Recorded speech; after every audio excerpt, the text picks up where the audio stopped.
next speaker is serving her second term in the California State Senate. She was elected Senate Majority Leader by her fellow Democrats in 2010. As Majority Leader, Senator Ellen Corbett is responsible for helping the Democrats set their agenda, managing the Senate's floor operations, and serves as the leader, advisor, and political matters.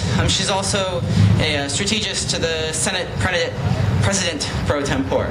Throughout her career, she has focused on protecting civil rights for all Californians, strengthening California's economy, standing up for consumers, and protecting our natural resources while encouraging growth to our green economy. Ladies and gentlemen, it's my privilege to say that Senator Ellen Corbett has been a partner in equality for all and proudly has a 100% voting record from Equality California. She's a wonderful woman. Ladies and gentlemen, Senator Ellen Corbett.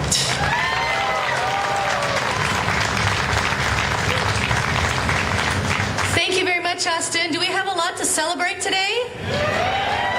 Do we love Castro Valley Pride? Do we love the Supreme Court right now? All right.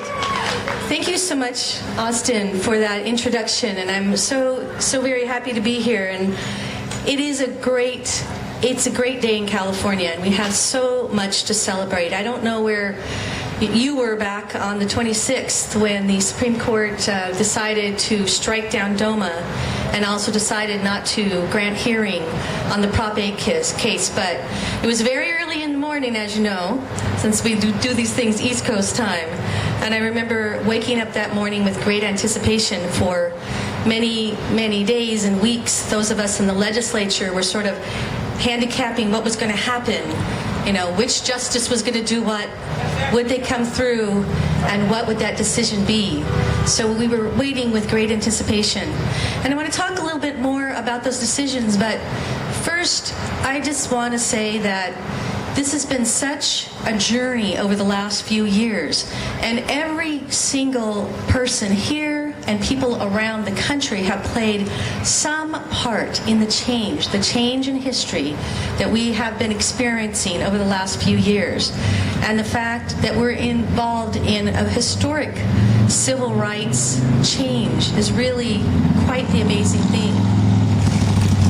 As a legislator who first went to the Capitol a number of years ago, I remember the very first bills that we were asked to vote on. Some bills didn't make it, but I do remember when the very first domestic partnership bill was passed and signed into law. That was a change in history. And so many things have happened since then. In 2004, there was AB 1967 by Senator Leno, which recognized the right of the state to define marriage and to define equal marriage. And I remember that day like it was today when that bill was heard in the Judiciary Committee. I'm a very lucky person because I got to have a front seat in history and chaired the Judiciary Committee when the very first bill in any legislature in the country that recognized equal marriage actually passed a committee hearing. And I had the opportunity to help write the analysis on that bill. And we very carefully crafted it because we wanted to make sure that equality for all would be the goal throughout the country.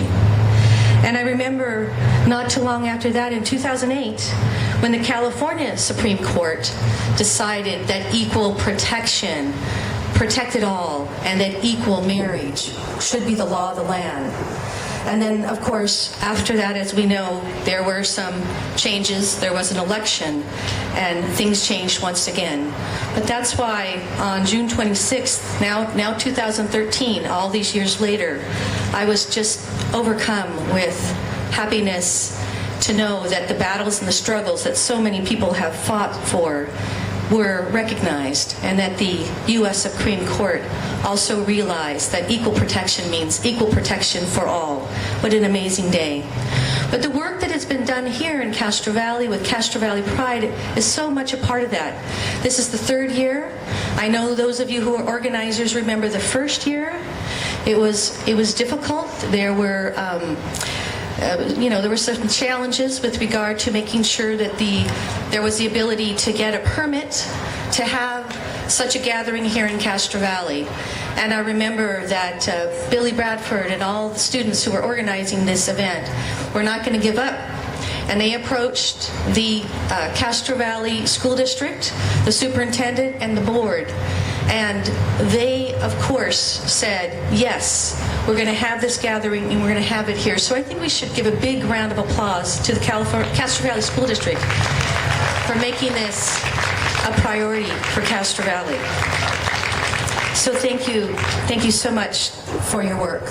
And look at this, the third year, it just keeps getting bigger and better every single year. And obviously there is so much to celebrate at this particular one. But as Billy mentioned, there's a lot of work still to be done. And I know that everybody here is committed to that. And I have a personal commitment to that too, to make sure that the Constitution speaks for all and protects all.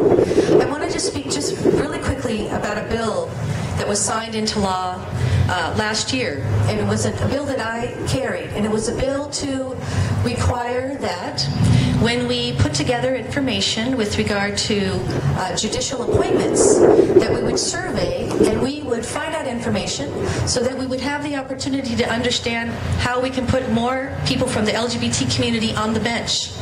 After all, the bench should reflect the diversity of the state of California. And I'm very proud to say that that bill passed, was signed into law, and now we have that data and that information so that we can move forward when decisions are made with regard to appointing judges that reflect the diversity of the state of California. And as you know, we have some amazing members of the LGBT community who are judges here in Alameda County. And we thank them for their work.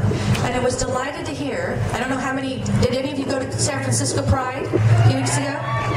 Well, the morning before the parade, I was at a breakfast with Bailiff, which is a bar association in San Francisco that supports individual rights and the Constitution. And they are going to take the bill that was passed and signed into law and use that information to put together a program to help find people who want to serve as judges in the state of California so that we can use that information and make those appointments. So while I'm here, I think it would be important to ask, anybody out there want to be a judge? All right, please contact Bailiff because they are looking for good candidates. Now, in closing, I just want to say once again thank you to the Castro Valley School District and the work that you did. But I also want to, of course, thank Billy Bradford for his continuous and tireless efforts. And I want to thank the volunteers, and I'm going to mention some of the volunteers, and I hope everybody's on this list. If I've missed any of you, I apologize. But I want to thank Austin Bruckner, who we just saw, Blair Hansen, Joseph Paez, Stephen Jenkins, Carrie Sanchez-Para, Angela Scheid, Glenda Vieira, Holly Ann, Laura Dobbins, Maya Para, Sarah Mahay, and Taylor Caputa. And if you could all come forward, I have certificates again to congratulate you and thank you for your tireless efforts on behalf of the entire Castro Valley community. Please come forward.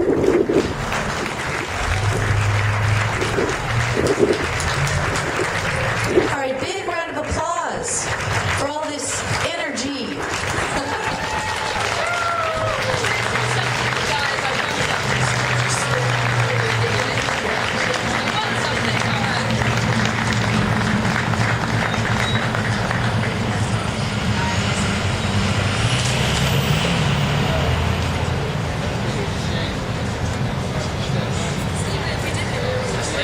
Long live Castro Valley Pride. What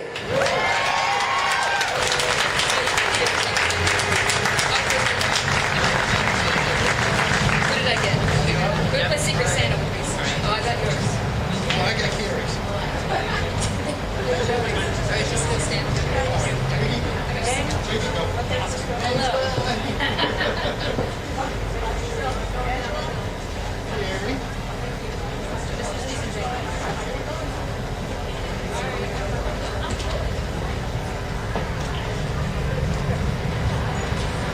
Thank you so much, Senator Ellen Corbett.